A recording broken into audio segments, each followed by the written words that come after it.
नमस्कार. स्वाभिमानी TV news चॅनलच्या बातमीपत्रात आपलं स्वागत. SSVPS महाविद्यालयात जिल्हास्तरीय युवा महोत्सवाचे करण्यात आले आयोजन. धुळे जिल्हा क्रीडा कार्यालयातर्फे जिल्हास्तरीय युवा महोत्सवाचे आयोजन धुळ्यातील श्री शिवाजी विद्याप्रसारक संस्थेच्या बापूसाहेब शिवाजीराव देवरे अभियांत्रिकी महाविद्यालयात करण्यात आले. कार्यक्रमाला माजी जिपा अध्यक्षा धरतीताई देवरे, माजी समाज कल्याण अधिकारी विलास अण्णा कर्डक, क्रीडा अधिकारी MK पाटील, क्रीडा अधिकारी रेखा पाटील, स्वप्नील बोर्डे, मुद्रा अग्रवाल आदी उपस्थित होते. दरम्यान यावेळी विद्यार्थ्यांना मार्गदर्शन करताना शिवछत्रपती पुरस्कार विजेते तथा राष्ट्रपिता महात्मा गांधी व्यसनमुक्ती सेवा पुरस्कार प्राप्त विलास अण्णा कर्डक यांनी सांगितले की युवक हा राष्ट्राचा कणा असल्याने युवकांच्या सुप्त कला गुणांचा विकासाकरिता युवा महोत्सवाचे आयोजन करण्यात येत असते.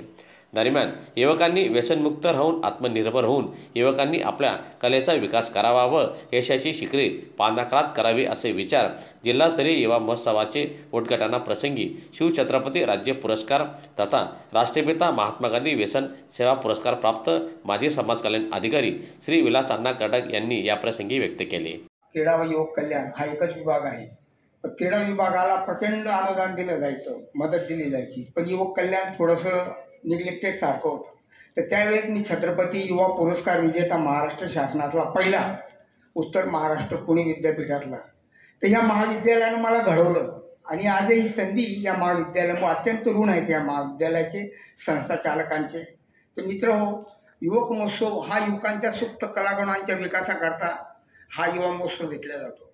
आणि हा युवा महोत्सवामध्ये आपल्या खानदेशात जर आपण बघितलं, जे ठाणेरे भारतरत्न लता मंगेशकर यांचा आजो, नंतर शिरपूर तालुक्यातील स्मिता पाटील या आंतरराष्ट्रीय कीर्तीच्या ह्या भगिनी, या माता भगिनी आपल्या ह्या भारत देशाला अत्यंत आदर्शवत कलाच्या माध्यमातून परिचित झालेले आहेत.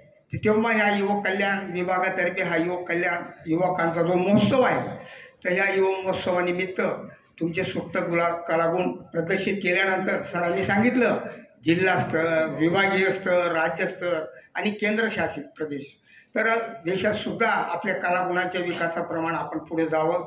सगळ्यांना याबद्दल मी हार्दिक शुभेच्छा व्यक्त करतो. जय हिंद.